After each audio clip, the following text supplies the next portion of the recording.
Hailey came into our world on October 9th, 2002. I finally got my precious little girl, and her daddy and I were full of joy. Hailey looked and acted just like a typical healthy baby girl until she was about a year old. She crawled everywhere. Our home was her adventure.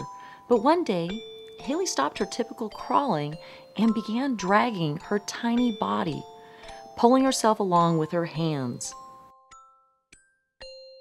We brought little Hailey to a local hospital near our Toledo, Washington home. She endured a battery of tests, including a very painful nerve conduction procedure. Hailey was quickly referred to Tacoma's Marybridge Children's Hospital for some blood tests. They came back positive for spinal muscular atrophy. We were devastated. The doctor said she would be confined to a wheelchair and would not survive past the age of 20.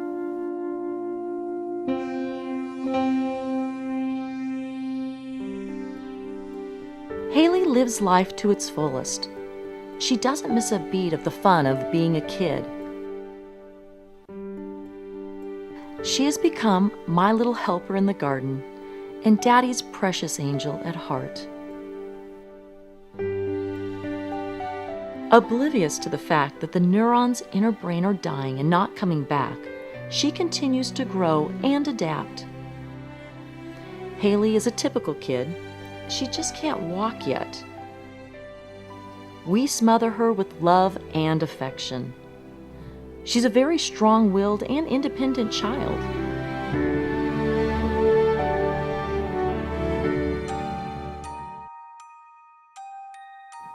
Then suddenly at age 2, Hailey got very sick and had a difficult time breathing. She was rushed to Children's Hospital and Regional Medical Center in Seattle. She had contracted RSV, deadly for someone with her progressive disease. Hailey was put on a breathing machine right after she got there.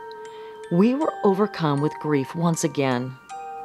As our little angel went off to undergo a barrage of tests, we were caught dazed and confused in a whirlwind of hospital jargon that left us with more questions than answers.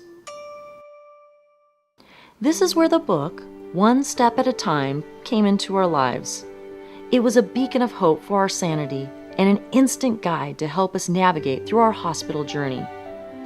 Handed to us by a nurse at the hospital, this tool helped us become true advocates for Hailey.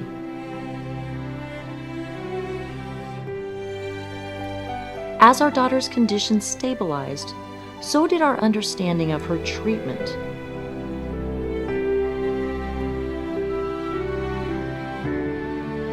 This book served as a liaison, linking us and her healthcare professionals as one team.